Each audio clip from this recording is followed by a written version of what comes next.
Assalamualaikum warahmatullahi wabarakatuh.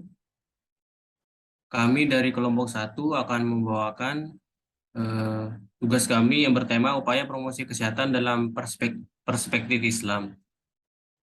Berikut merupakan nama anggota kelompok satu. Yang pertama ada Erdiana Ramalia, yang kedua ada Nusaibah Fahani, yang ketiga ada Basinta, dan yang keempat ada Safina, yang kelima ada Desinta, yang keenam ada Nuril, dan yang ketujuh saya sendiri Faisal, dan yang ke-8 ada Fauzia. Selanjutnya akan dibacakan oleh teman saya.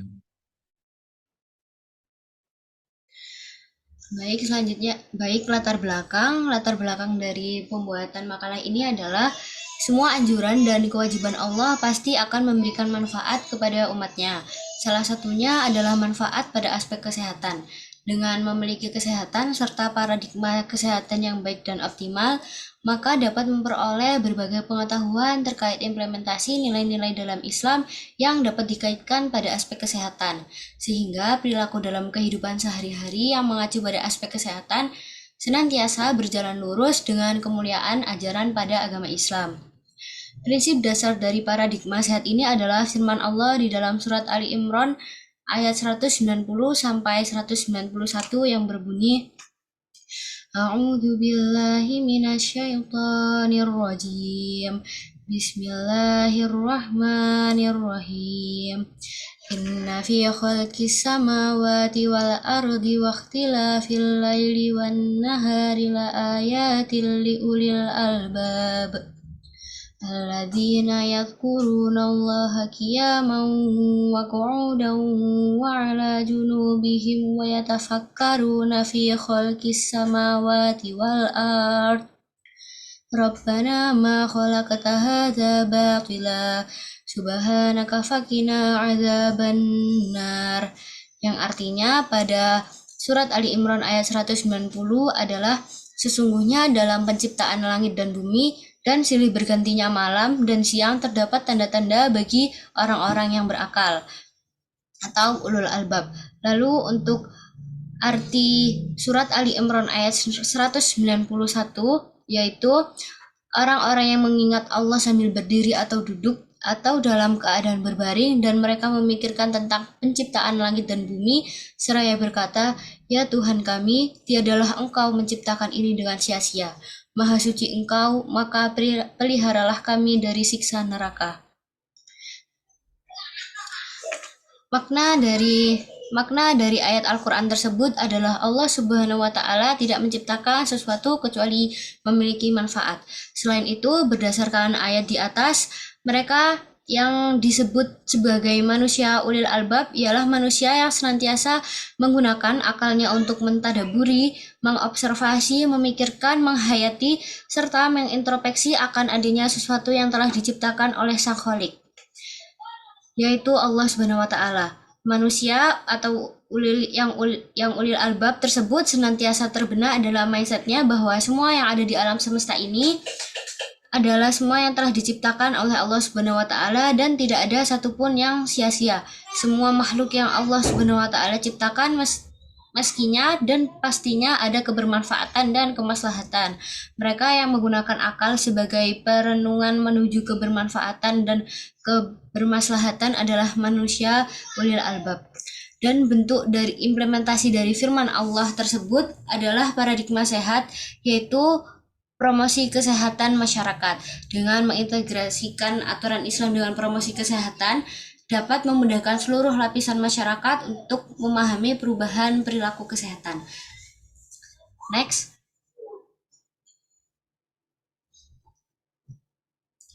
Lalu yang kedua adalah rumusan masalah dari pembuatan makalah ini adalah bagaimana konsep integrasi promosi kesehatan dalam perspektif Islam. Lalu yang kedua adalah apa urgensi promosi kesehatan dalam perspektif Islam. Dan yang ketiga bagaimana implementasi serta kontribusi tenaga kesehatan masyarakat dalam melakukan promosi kesehatan yang sesuai dengan perspektif Islam. Selanjutnya akan dijelaskan oleh rekan saya. Selanjutnya, yang ketiga ada tujuan. Yang pertama, memahami konsep integrasi promosi kesehatan dalam perspektif Islam. Dan yang kedua, memahami urgensi promosi kesehatan dalam perspektif Islam. Yang ketiga, memahami bagaimana implementasi serta kontribusi tenaga kesehatan masyarakat dalam menjalankan promosi kesehatan sesuai dengan perspektif Islam. Selanjutnya ada manfaat. Yang pertama untuk meningkatkan pemahaman tentang konsep integrasi promosi kesehatan dalam perspektif Islam. Yang kedua untuk menambah pengetahuan tentang urgensi promosi kesehatan dalam perspektif Islam. Dan yang ketiga untuk meningkatkan upaya pengimplementasian dan kontribusi tenaga kesehatan masyarakat dalam menjalankan promosi kesehatan sesuai dengan perspektif Islam. Selanjutnya akan dibacakan oleh teman saya.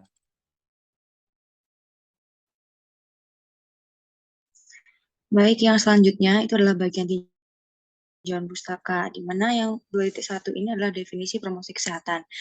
Menurut WHO, promosi kesehatan adalah proses yang membuat setiap individu ini mampu untuk meningkatkan kemampuannya dalam mengendalikan berbagai determinan kesehatan, sehingga individu tersebut dapat menjalani kehidupan kesehatan ini dengan baik dan dapat meningkatkan derajat kesehatan. Sedangkan menurut Noto Atmojo, promosi kesehatan itu adalah peningkatan kemampuan dari struktur mulai dari individu, keluarga, kelompok, dan masyarakat, supaya mereka dapat memiliki kemampuan untuk menjalankan pola hidup sehat dan mengembangkan kiat hidup sehat yang bersumber dari masyarakat dan terrealisasinya lingkungan yang kondusif.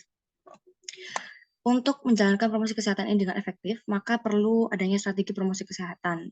Yang kami ambil adalah strategi promosi kesehatan berdasarkan Ottawa Charter dan juga ada berdasarkan WHO.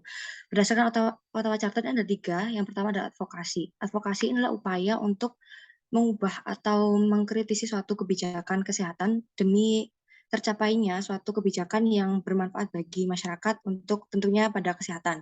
Kemudian mediasi ini adalah upaya untuk menjembatani dari tenaga kesehatan terutama pada promotor kesehatan ini kepada masyarakat dengan berkolaborasi dengan lintas sektor seperti pada sektor ekonomi dan juga ada sektor pendidikan dan lain-lain. Kemudian memampukan ini dalam artian ini promotor kesehatan atau tenaga kesehatan masyarakat ini berupaya untuk dapat meningkatkan kemampuan masyarakat ini supaya dapat lebih mandiri lagi untuk meningkatkan kesehatannya.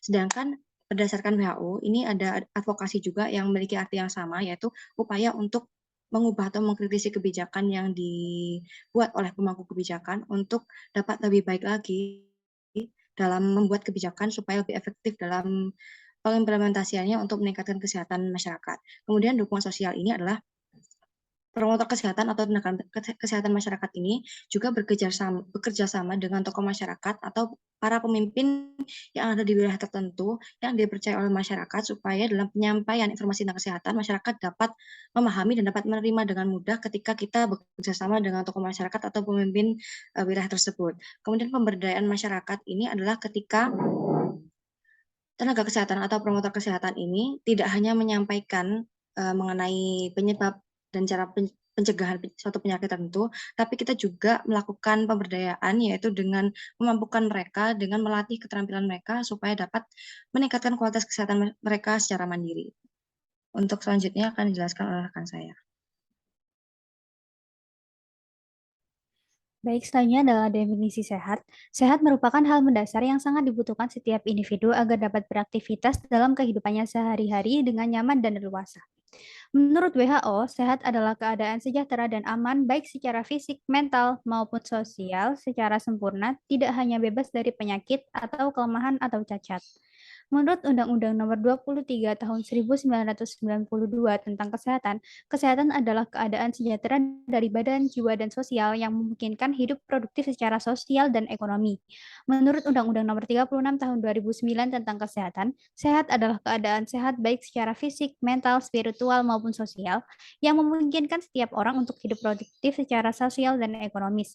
Sehingga dimaksudkan bahwa seseorang dikatakan sehat apabila fisik, mental, dan sosialnya dalam keadaan yang aman dan sejahtera sehingga dapat melakukan aktivitas dengan nyaman.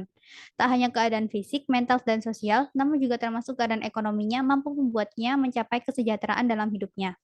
Dalam arti luasnya, sehat merupakan suatu keadaan yang dinamis di mana setiap individu dapat menyesuaikan diri dengan perubahan-perubahan lingkungan internal yaitu psikologis, intelektual, spiritual, dan penyakit dan lingkungan eksternal yakni lingkungan fisik, sosial, dan ekonomi dalam mempertahankan kesehatannya. Hal ini sejalan dengan pendapat Bloom, yaitu bahwa derajat kesehatan itu dipengaruhi oleh 4 faktor, antara lain faktor lingkungan, faktor perilaku, faktor keturunan, dan faktor pelayanan kesehatan. Dan dari keempat faktor tersebut, terdapat faktor yang sangat berpengaruh terhadap kesehatan seseorang, yaitu faktor perilaku seperti dalam penerapan perilaku hidup bersih dan sehat di kesehariannya. Selanjutnya akan dilanjutkan oleh rekan saya. Baik, untuk poin 23 yaitu kaitan Islam dengan sehat. Di sini Islam dalam kamus bahasa Arab ini artinya adalah kondisi anggota tubuh yang baik dan afiat. Maksudnya adalah afiat ini diartikan sebagai perlindungan Allah kepada hambanya dari berbagai macam ujian, bencana, dan tipu daya. Sehingga di sini Muslim yang memiliki kekuatan itu lebih dicintai oleh Allah. Maka dari itu Rasulullah ini telah memberikan berbagai macam inspirasi untuk umatnya untuk tetap menjaga kesehatan melalui hadis-hadisnya. Next.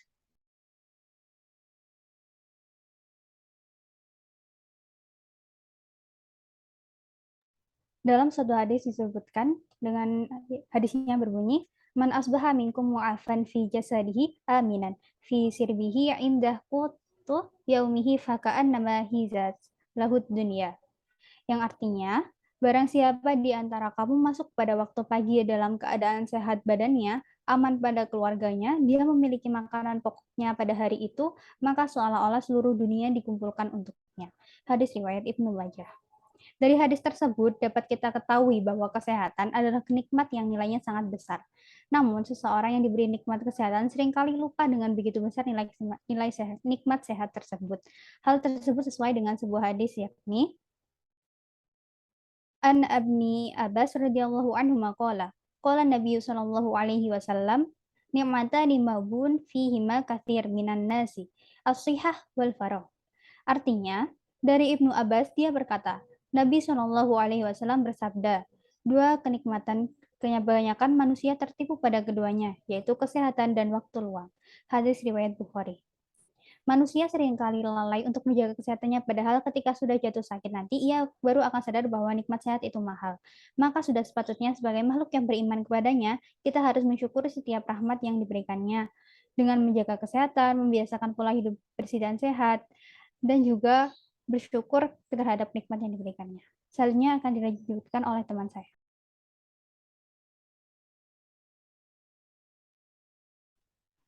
Baik, selanjutnya konsep integrasi promosi kesehatan dalam perspektif Islam.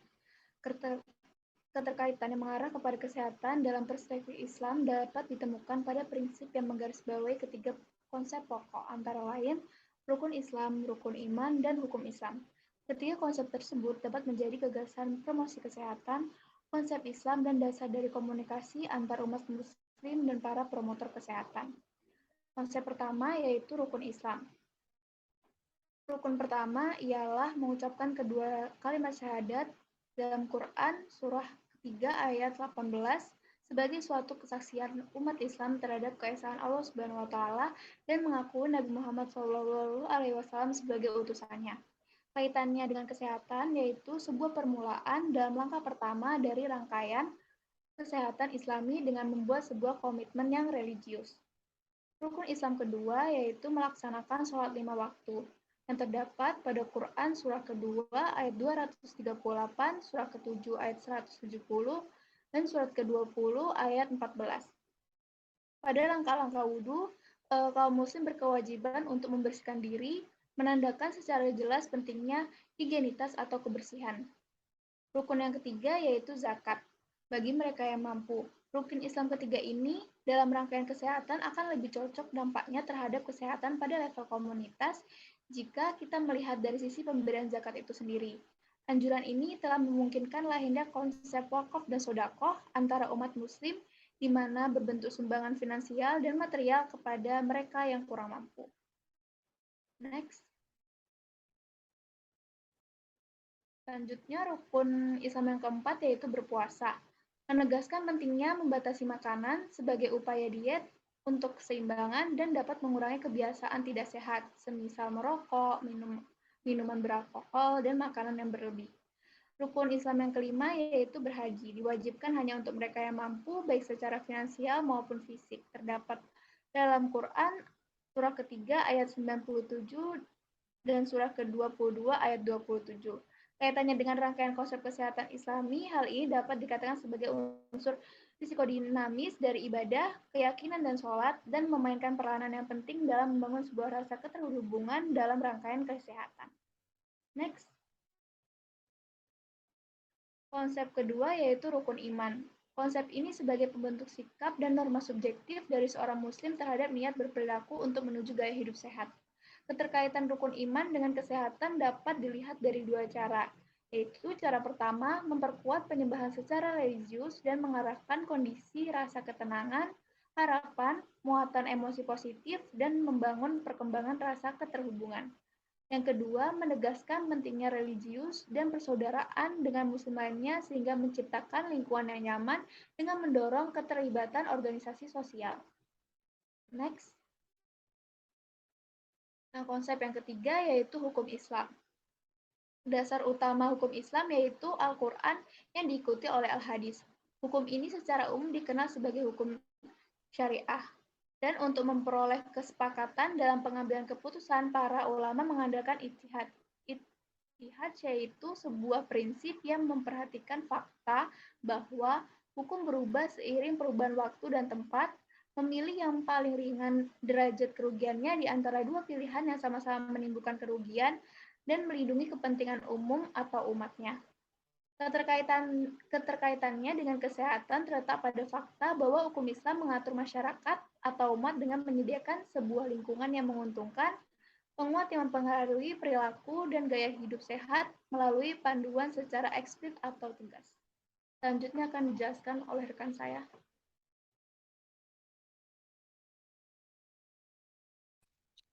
Terkait urgensi promosi kesehatan dalam perspektif Islam terletak dalam surat Ar-Ra'd ayat 11 yang berbunyi Bismillahirrahmanirrahim. Innallaha la yughayyiru ma biqaumin hatta yughayyiru ma bi anfusihim. Wa idza aradallahu biqaumin su'an maraddalah wa ma lahum min dunihi min wal. Yang artinya, sesungguhnya Allah tidak mengubah keadaan sesuatu kaum sebelum mereka mengubah keadaan mereka sendiri. Dan apabila Allah menghendaki keburukan suatu kaum, maka niscaya tidak ada yang mampu menolaknya. Dan sekali-kali tidak ada pelindung bagi mereka selain Dia. Berdasarkan ayat tersebut, berkaitan dengan promosi kesehatan, dijelaskan bahwa suatu perilaku tidak diubah karena kehendak Allah, melainkan berawal dari kehendak diri sendiri, maupun kehendak suatu kelompok. Hal tersebut menunjukkan bahwa adanya urgensi promosi kesehatan yang dalam prosesnya mampu mengubah perilaku individu maupun kelompok lebih baik dari sebelumnya. Next. Terkait dengan sasaran promosi kesehatan tercantum dalam surat Asy-Syu'ara ayat 214-215 yang berbunyi Bismillahirrahmanirrahim. Wa anzir ashiratakal aqrabin. Wakhfid janahaka liman ittaba'aka minal mu'minin. Yang artinya, berilah pengajaran kepada keluargamu terdekat dan rendahkanlah dirimu terhadap orang-orang yang mengikutimu, yaitu orang-orang yang beriman. Berdasarkan ayat tersebut, sesama umat dianjurkan untuk saling mengingatkan atau mengajak pada kebaikan termasuk terkait kesehatan dalam bentuk promosi kesehatan. Next. Selanjutnya akan dijelaskan oleh rekan saya. Baik, yang terakhir untuk bagian pembahasan yaitu implementasi serta kontribusi tenaga kesehatan masyarakat dalam menjalankan promosi kesehatan sesuai dengan perspektif Islam. Implementasi promosi kesehatan ini merupakan tahap saat teori dan ide dari tenaga kesehatan masyarakat juga menjadi tindakan nyata dengan memanfaatkan sumber daya di dalam masyarakat sesuai rencana yang telah ditentukan. Nah, selama proses implementasi, sumber daya yang tersedia di masyarakat ini digunakan secara maksimal dan efektif sesuai dengan konsep syariah Islam. Seorang promotor kesehatan harus memahami konsep krusial tersebut dengan tujuan tercapainya kesuksesan program mereka. Promotor kesehatan perlu mengetahui hukum syariah, baik wajib, sunnah, makruh, mubah, dan haram dalam merancang perencanaan promosi kesehatan agar sesuai dengan sudut pandang masyarakat Islami yang dituju. Next. Nah, berikut ada beberapa tuntutan kesehatan yang terdapat dalam Al-Quran dan hadis dalam upaya menjaga dan meningkatkan kesehatan masyarakat yang dianjurkan dalam Islam yang dapat dipromosikan oleh promotor kesehatan. Yang pertama ada tentang personal hygiene dan sanitasi pada surah At-Taubah ayat 108. Yang kedua ada epidemiologi yang terdapat dalam hadis riwayat Bukhari. Yang ketiga ada tentang nutrisi yang ada pada surah Al-A'raf ayat 31, dan yang terakhir tentang kesehatan ibu dan anak yang ada pada surah Al-Baqarah ayat 233. Next.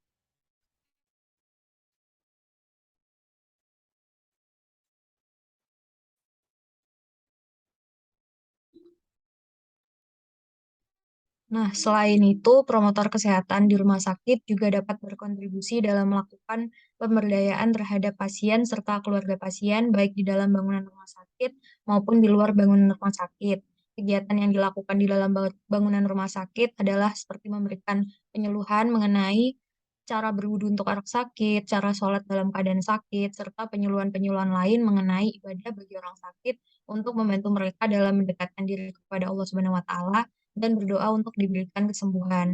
Sedangkan kegiatan yang dilakukan di luar bangunan rumah sakit adalah seperti membuat dan menempelkan poster-poster promosi kesehatan di sekitar bangunan rumah sakit yang berisi materi yang sesuai dengan perspektif Islam. Selanjutnya akan dipaparkan oleh rekan saya. Baik, untuk kesimpulan kali ini adalah pandangan Islam terkait promosi kesehatan mengacu pada kebahagiaan dan kesejahteraan manusia dalam hubungannya yang harmonis dengan manusia, dengan Tuhannya, dan dengan alam sekitarnya dalam kesehatan. Sasaran promosi kesehatan dimulai dari diri sendiri dan orang-orang terdekat seperti keluarga, masyarakat lingkungan sekitar, dan yang lainnya. Hal tersebut tercermin dalam Quran Surat 26 ayat 214 yang berarti sesama umat dianjurkan untuk saling mengingatkan atau mengajak pada kebaikan termasuk terkait kesehatan dalam bentuk promosi kesehatan. Next. Promosi kesehatan tetap harus dilakukan karena sangat berpengaruh terhadap kesehatan masyarakat. Promosi kesehatan berupaya untuk mewujudkan derajat kesehatan masyarakat yang setinggi-tingginya. Penggunaan pedoman ilmu Islam seperti hukum syariah, wajib, sunnah, makruh, mubah, dan haram tetap harus dipertahankan dalam merancang promosi kesehatan agar sesuai dengan sudut pandang masyarakat Islam yang dituju. Next.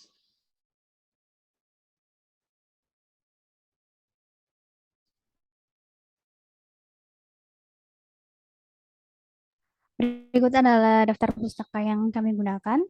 Oke. Sekian presentasi dari kami. Apabila kurang lebihnya mohon dimaklumi.